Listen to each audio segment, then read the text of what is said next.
안녕하세요, 슈거풀입니다. 오늘은 베이킹하면서 들었던 궁금증을 과학으로 해결해보는, 과학으로 배우는 베이킹 시간, 바로 그 마지막 시간입니다. 벌써 지금 아쉬워하는 이 애청자분들의 이 탄성, 그게 벌써 여기까지 들리는 것 같습니다. 저도 굉장히 아쉽고, 이 과학으로 배우는 베이킹 시리즈 이후에 또 나오는 여러 시리즈물도 많은 시청과 애정 부탁드리겠습니다. 자, 그래서 오늘의 주제는 바로 그 홈런볼 과자. 이 오븐에서 굽고 나면 가운데가 이렇게 텅 비기 때문에 안에다가 이제 뭐 디플로마 크림이나 뭐 아니면 뭐 초콜릿이나 이런 거 크림 꽉 채워가지고 요 이렇게 먹으면 기가 막힌 그 과자 있지 않습니까? 요게 또 아주 과학 덩어리더라. 이전 시간에 올려드렸던 영상에서 빵이 부푸는 원리에 대해서 설명드리면서 빵 안에 있는 그 이스트가 밀가루 안에 있는 당을 먹고 탄산가스를 배출하게 되는데, 이 탄산가스가 글루텐을 빠져나가지 못해가지고 오븐 내에서 열을 받아서 팽창하게 되면서 점점 이렇게 빵이 부풀게 된다, 이런 식으로 간단하게 설명을 드렸었는데, 근데 보니까 요 슈 만드는 레시피에 보면은 이스트가 들어가 있지가 않아요. 그럼 도대체 이 슈는 왜 부푸는 걸까요? 슈가 오븐에서 부푸는 이유는, 그리고 슈가 안이 텅 비어있는 이유, 그 이유는 바로 반죽 속에 있는 수분 때문입니다. 슈는 다른 반죽들에 비해서 조금 특이한 점 중에 하나가 이 수분을 굉장히 많이 머금고 있다는 사실인데요. 반죽에 수분이 굉장히 많으면 어떤 일이 일어나냐, 이 반죽이 오븐에 들어갔을 때 오븐 안이 굉장히 건조하잖아요. 그러다 보니까 이 반죽 표면부터 일단 마르기 시작합니다. 약간 얇은 막 같은 걸 형성을 하게 되고, 바닥부터 뜨거워지겠죠. 바닥이랑 제일 먼저 닿아 있는 이 반죽 속의 수분이 조금씩 수증기로 변하게 됩니다. 근데 물이 수증기로 변하게 되면 뭐 1700배 이상 굉장히 뭐 커진다고 하는데, 그래서 이 작은 반죽 속에서 이 수분이 수증기로 변하게 되면서 점점 반죽을 밀어 올리면서 이 큰 방을 만들어내는 거죠. 겉에 반죽이 수분을 빠져나가지 못하게 얇은 막을 형성하고 있기 때문에 안에서는 조그만 방 만들고 이쪽에서 조그만 방 만들고, 이게 조금씩 같이 뭉쳐주고 하면서 하나의 거대한 큰 방을 만들어내게 되면서 점점 부풀게 되는 것이죠. 그런데 겉에 있는 반죽이 익어갈수록 더 딱딱한 층을 형성을 하게 되는데, 서로 이제 얘는 못 나오게 막으려고 하고 이 안에 있는 애들은 바깥으로 이렇게 밀어내다 보니까 팽팽하게 되다가 결국 껍질이 이기지 못하고 이렇게 부서지면서 요 약간의 크랙, 균열이 생기게 되고, 그 균열 사이로 이제 안에서 계속 팽창하고 있었던 수증기들이 빠져나가게 됩니다. 수증기들은 빠져나가고 그 사이로 이제 안쪽에 있었던 반죽들까지도 서서히 조금씩 익게 되는데, 그렇게 익게 되면서 충분히 부풀었던 슈가 이제 꺼지지 않고 계속 그 형태를 유지할 수 있게 되는 것이죠. 그럼 반죽이 도대체 이 수분을 충분히 머금고 있으려면 어떻게 해야 되는 걸까요?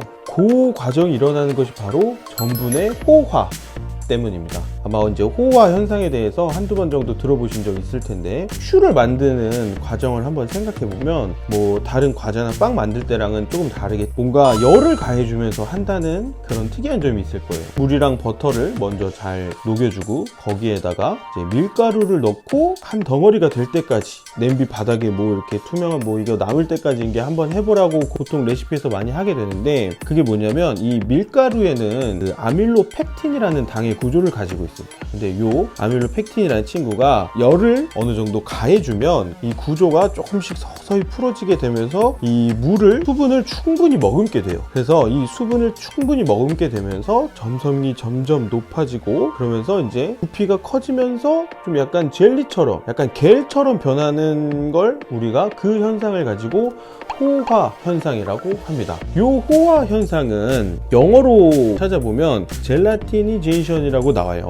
약간 젤리처럼 살짝 부드럽고 약간 반고체 상태로 변하는, 그런 젤 상태로 변하는 것을 우리가 호화 현상이라고 할 수 있겠습니다. 그렇다면 슈를 만들 때 뭐 다른 친구들은 어떤 역할을 하는지 또 궁금하실 수도 있어요. 일단 버터는 점성을 조절을 해줍니다. 그래서 반죽 속에 있는 수분이 수증기가 돼서 이렇게 점점 커지고 팽창하면서 이 슈가 부풀어 오른다고 했잖아요. 요 부풀어 오를 때 버터는 글루텐의 생성을 막아서 요 점성을 조절을 해주는데, 반죽 속에서 글루텐이 생성이 돼버리면 뭔가 이제 너무 과도한 점성과 탄성이 생겨가지고 좀 딱딱한 빵처럼 변해버릴 수 있기 때문에 슈 반죽 정도에 필요한 적절한 점성과 탄성을 갖춰주는 그런 역할을 하게 되는 것이 바로 버터이고, 그 다음으로 또 이제 계란, 세 가지 역할을 할 수 있다고 볼 수 있겠습니다. 일단 그 천연 유화제 역할로 버터가 반죽 속에서 뭔가 이렇게 잘 유화돼서 퍼져 있을 수 있도록 도와주는 그 천연 유화제 역할을 일단 하게 되고, 두 번째로는 반죽 속에 수분을 공급을 해줘서 오븐 안에 들어가서 충분한 수증기를 뿜을 수 있도록 수분을 공급해주는 역할을 하고, 마지막으로 계란 안에 있는 이 단백질이 슈가 부푼 다음에 수증기가 빠져나갈 때 그 빠져나가고 나서 다시 슈 반죽이 가라앉지